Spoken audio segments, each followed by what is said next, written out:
چوتھا نمبر اکرام مسلم ہے۔ اکرام مسلم کس کو کہتے ہیں اور اکرام مسلم کا کیا مطلب ہے؟ اکرام مسلم کا مقصد ہے کہ ہر مسلمان بحیثیت حضور اکرم صلی اللہ علیہ وسلم کا امتی ہونے کے اکرام کرنا، دل سے عزت اور احترام کرنا، حقوق سے بڑھ کر دوسروں کے حقوق ادا کرنا۔ مسلمان کی قیمت دل میں ہو، بڑوں کا احترام، چھوٹوں پر شفقت اور علماء کرام کی قدر ہمارے دلوں میں ہو۔ ہمارے ذمہ جتنے حقوق ہیں ادا کریں، اپنی خامیاں دیکھیں، دوسروں کی خوبیاں دیکھیں۔ اللہ راضی ہوتے ہیں کلمہ اور نماز سے، اللہ کے بندے راضی ہوتے ہیں احسان اور اخلاق سے۔ دوسرے کے ساتھ عادل انصاف کیا جائے۔ اولین و آخرین کے بہترین اخلاق یہ ہیں کہ جو تجھ سے ناتا توڑے تو اس کے ساتھ ناتا جوڑو، جو تجھے اپنی عطا سے محروم کرے تو اسے عطا کر، جو تیرے اوپر ظلم کرے تو اسے معاف کر۔ اللہ رب العزت کا کلام پاک میں فرماتے ہیں کہ اپنے بازوؤں کو ایمان والوں کے لیے جھکاؤ۔ حسن خلق ایک بہترین نیکی ہے۔ بہترین وہ لوگ ہیں جن کے اخلاق اچھے ہیں۔ قیامت کے دن نامہ اعمال ترازو میں حسن خلق سب سے وزنی ہوگا۔ سب سے زیادہ کامل ایمان ان لوگوں کا ہے جس کے اخلاق بہت اچھے ہیں اور وہ اپنے گھر والوں پر بہت مہربان ہے۔ جس مومن کے اخلاق اچھے ہیں اس کو دین کے روزے رکھنے اور رات کے قیام کا ثواب ملتا ہے۔ فرمایا قیامت کے دن میری نظر میں سب سے زیادہ محبوب وہ شخص ہوگا جس کا اخلاق سب سے اچھا ہوگا۔ حضرت ابو ذر رضی اللہ تعالیٰ عنہ نے ارشاد فرمایا کہ تم کسی چھوٹی سے چھوٹی نیکی کو حقیر نہ سمجھو، سمجھ کر ترک نہ کرنا اور نہ اس کو حقیر سمجھنا، اور جو کچھ نہ ہو سکے تو اپنے مسلمان بھائی سے خندہ پیشانی کے ساتھ ملاقات ہی کر لیا کرو۔ ایک مسلمان دوسرے مسلمان کے ساتھ کوئی برا سلوک نہ کرے، کوئی اگر اچھا سلوک نہیں کر سکتا، کوئی اچھا بڑا کام نہیں کر سکتا تو کم از کم اپنے مسلمان بھائی سے مسکراتے ہوئے گفتگو کر لینا۔ یہ بھی ایک ثواب کا صدقہ ہے، یہ بھی ایک قسم کا صدقہ ہے۔ ایک شخص نے پوچھا یا رسول اللہ صلی اللہ علیہ وسلم کون سے مسلمان افضل ہیں؟ فرمایا جس کے ہاتھ اور زبان کی اذا سے دوسرے لوگ محفوظ رہیں، دوسرے مسلمان اس کے ہاتھ اور زبان کی اذا سے محفوظ رہیں، وہ سب سے افضل ہے۔ اکرام مسلم کے بہت سارے فضائل ہیں۔ جو شخص کسی مسلمان کے کام میں کوشش کرتا ہے تو اللہ تبارک و تعالیٰ اس کے کام میں سعی کرتا ہے۔ جو شخص کسی مسلمان کی تکلیف کو دور کرتا ہے تو اللہ تبارک و تعالیٰ اس کی تکلیف کو دور فرماتے ہیں۔ جو شخص کسی مظلوم کے ساتھ چلا اور اس کے معاملے میں کوشش کی یہاں تک کہ اس کا حق ثابت کر دیا تو اللہ رب العزت ایسے بندے کو قیامت کے دن پرصلات پر ثابت قدم رکھے گا۔ جو شخص کسی کی ایک ضرورت پوری کرے اللہ تبارک و تعالیٰ اس کی 73 ضرورتیں پوری کرتے ہیں، ان میں سے ایک دنیا کے لیے کافی ہو جائے گی، باقی 72 جو ہیں وہ جنت میں درجات بلند کرنے کا ذریعہ بنیں گی۔ آپ صلی اللہ علیہ وسلم کا حدیث کا مفہوم ابن عباس رضی اللہ تعالیٰ عنہ کا مشہور واقعہ ہے کہ مسجد نبوی کے اعتکاف سے اٹھ کر ایک شخص کے کام کی سفارش کے لیے چل پڑے۔ وہ شخص نے عرض کیا کہ آپ اپنا اعتکاف بھول گئے؟ فرمایا بولا نہیں ہوں، بلکہ میں نے حضور اکرم صلی اللہ علیہ وسلم سے سنا ہے کہ جو شخص اپنا بھائی کے کام کے لیے چلے اور اس کام میں کامیاب ہو جائے تو یہ اس کے لیے 10 سال کے اعتکاف سے افضل ہے، اور جو شخص ایک دن کا اعتکاف بھی اللہ کے واسطے کرتا ہے تو اللہ تبارک و تعالیٰ اس کے اور جہنم کے درمیان 3 خندقیں آڑ فرما دیتے ہیں، اور جن کی مسافت آسمان و زمین کی مسافت سے بھی زیادہ ہے، اور یہ مسافت صرف ایک خندق کی ہے، اور اگر 3 خندقیں آپ ملائیں تو آپ دیکھیں کتنی مسافت ہوگی۔ اللہ تبارک و تعالیٰ ہمیشہ اپنے بندے کے کام میں لگا رہتا ہے جب تک یہ بندہ کسی دوسرے مسلمان کے کام میں لگا رہتا ہے۔ نبی کریم صلی اللہ علیہ وسلم کا پاک ارشاد ہے کہ جو بھی شخص کسی مسلمان کی پردہ پوشی کرتا ہے اللہ تبارک و تعالیٰ دنیا اور آخرت میں اس کی پردہ پوشی فرماتے ہیں، اور اللہ تبارک و تعالیٰ بندے کی مدد فرماتے ہیں جب تک وہ اپنے بھائی کی مدد میں لگا رہتا ہے۔ حضرت محمد صلی اللہ علیہ وسلم کا پاک مبارک ارشاد ہے کہ جو شخص کسی مسلمان کی پردہ پوشی کرتا ہے اللہ جل شانہ قیامت کے دن اس کی پردہ پوشی فرمائے گا۔ جو شخص کسی مسلمان کی پردہ دری کرتا ہے تو اللہ تبارک و تعالیٰ اس کی بھی پردہ دری فرماتا ہے، حتیٰ کہ وہ گھر بیٹھے اس کو رسوا کر دیتا ہے۔ سرور کونین دو عالم صلی اللہ علیہ وسلم کے فرمان کا مفہوم ہے کہ جو شخص ایسے وقت میں مسلمان کی مدد نہ کرے کہ اس کی آبرو ریزی ہو رہی ہو تو اللہ تبارک و تعالی اس کی مدد سے ایسے وقت اعراض فرماتے ہیں کہ جب وہ مدد کا محتاج ہو۔ دوسری حدیث کا ارشاد ہے کہ بدترین سود مسلمان کی آبرو ریزی ہے۔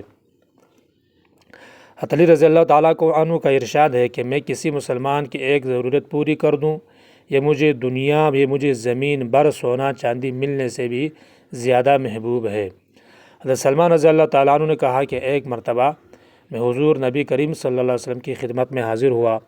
آپ ایک تکیہ پر ٹیک لگائے ہوئے تھے۔ آپ نے وہ تکیہ میرے لیے رکھ دیا، پھر مجھ سے فرمایا اے مسلمان، جو مسلمان اپنے مسلمان بھائی کے پاس جاتا ہے اور وہ میزبان اس کے اکرام کے لیے تکیہ رکھ دیتا ہے تو اللہ تبارک و تعالیٰ اس کی ضرور مغفرت فرما دیتے ہیں۔ سید البشر آقائے نامدار حضرت محمد مصطفیٰ صلی اللہ علیہ وسلم کے ارشاد کا مفہوم ہے کہ تم میں سے کوئی کامل مومن نہیں ہو سکتا جب تک اپنے بھائی کے لیے وہی پسند نہ کر لے جو کہ اپنے لیے پسند کرتا ہے۔ حضرت ابو ہریرہ رضی اللہ تعالیٰ عنہ رسول مقبول صلی اللہ علیہ وسلم کا ارشاد نقل فرماتے ہیں، جس کا مفہوم یہ ہے کہ ایک مسلمان کا دوسرے مسلمان پر 5 حقوق ہیں، یعنی 5 حق ہے۔ نمبر 1 سلام کا جواب دینا، نمبر 2 مریض کی بیماری پرسی کرنا، یعنی اگر کوئی مریض ہو تو اس کی عیادت کے لیے جانا، جنازہ کے ساتھ جانا، کھانے کی دعوت کو قبول کرنا اور چھینکنے والے کے جواب دینا، یعنی اگر کوئی چھینک کرے تو اس کا جواب میں یرحمک اللہ کہہ دینا۔ یہ ایک مسلمان کا دوسرے مسلمان پر حقوق ہے۔ ایک حدیث مبارک کا مفہوم ہے کہ وہ شخص جو ہمارے بڑوں کی تعظیم نہ کرے، ہمارے بچوں پر رحم نہ کرے اور ہمارے علماء کرام کی قدر نہ کرے وہ ہماری امت میں سے نہیں ہے۔ تو کتنی سخت وعید ہے۔ اللہ تبارک و تعالی ہمیں آپ صلی اللہ علیہ وسلم کے ہر سنت کو، ہر حدیث کو مان کر چلنے والا بنائے۔ نبی کریم صلی اللہ علیہ وسلم کا ارشاد ہے کہ 3 شخص ایسے ہیں کہ ان کو خفیف سمجھنے والا منافق ہی ہو سکتا ہے، یعنی جو ان کو خفیف سمجھے، چھوٹا سمجھے تو وہ منافق ہی ہو سکتا ہے، اس کے علاوہ کوئی نہیں ہو سکتا۔ تو وہ ہے ایک بوڑھا مسلمان، دوسرا عالم، تیسرا منصف حاکم۔ یہ 3 شخص ایسے ہیں کہ اگر ان کو کوئی خفیف سمجھے تو وہ منافق ہی ہو سکتا ہے، منافق ہی ان کو خفیف سمجھ سکتا ہے۔ ایک صحابی حضور اقدس صلی اللہ علیہ وسلم کی خدمت میں حاضر ہوئے اور بھوک و پریشانی کی حالت کا اظہار کیا۔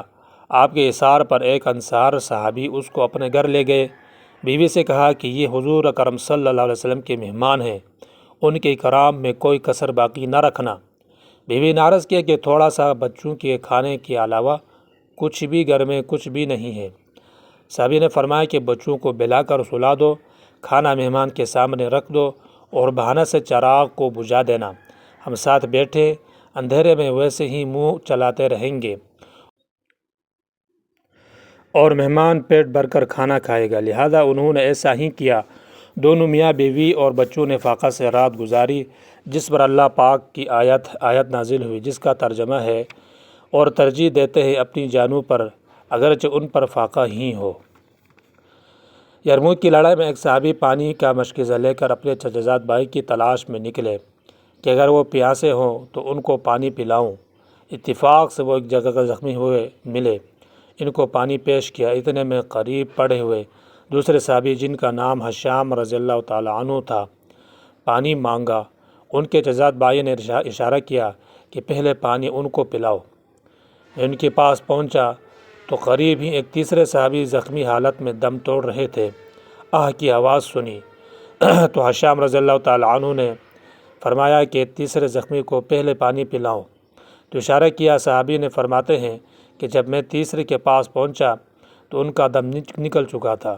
جلدی میں واپس حشام کے پاس آیا تو وہ بھی دم توڑ چکے تھے۔ پھر اپنے چچا زاد بھائی کے پاس آیا تو وہ بھی اللہ کو پیارے ہو چکے تھے۔ قربان جاؤ ان ہستیوں کر جن کے دم نکل رہے ہیں، اللہ تبارک و تعالیٰ کے راستے میں جان نکل رہی ہے، قربانی دے رہے ہیں، لیکن اخلاق کا پہلو انہوں نے ہاتھ سے چھوڑنے نہ دیا۔ ایک اور واقعہ ہے، ابن عمر رضی اللہ تعالیٰ عنہ فرماتے ہیں کہ ایک صحابی کو ایک شخص نے بکری کی سری گوشت کے طور پر ہدیہ میں دے دی۔ انہوں نے کسی دوسرے شخص کی غربت کا خیال کرتے ہوئے آگے بیچ دی۔ ان کو ایک تیسرے صاحب کے متعلق یہی خیال پیدا ہوا تو سری ان کو بھیج دی۔ خدا کی شان انہوں نے آگے بھیج دی۔ غرض یہ کہ اسی طرح 7 گھروں کا چکر لگا کر پھر بکری کی سری دوبارہ سب سے پہلے پہنچنے والے صحابی کے گھر لوٹ آئی۔ اب اللہ تعالیٰ شانوں کا لطف و کرم دے کے ان ہستیوں کو زیادہ سے زیادہ نوازنے کی سخت ضرورت مند ہونے کے باوجود جب ان کو کوئی چیز ملتی ہے تو یہ حضرات دوسروں کو اپنے سے مقدم رکھتے تھے۔ اکرام مسلم والی صفت ہمارے اندر اور سارے عالم کے مسلمانوں کے اندر پیدا ہو جائے، اس کے لیے رسول اکرم صلی اللہ علیہ وسلم اور صحابہ کرام رضوان اللہ تعالیٰ مجمعین کے اخلاق، ہمدردی اور اثار کے واقعات سنائے جائیں، خود اس کی مشق کی جائے، بڑوں کی عظمت، چھوٹوں پر شفقت اور علماء کرام کی قدر کی جائے، اللہ تبارک و تعالیٰ سے رو رو کر دعا مانگی جائے۔ اللہ تبارک و تعالیٰ میں حسن اخلاق نصیب فرمائے، زبان کی نرمی نصیب فرمائے۔ اللہ تبارک و تعالیٰ ہمیں جو کچھ کہا گیا سنا گیا، اللہ تبارک و تعالیٰ ہم سب کو اس پر عمل کرنے کی توفیق عطا فرمائے۔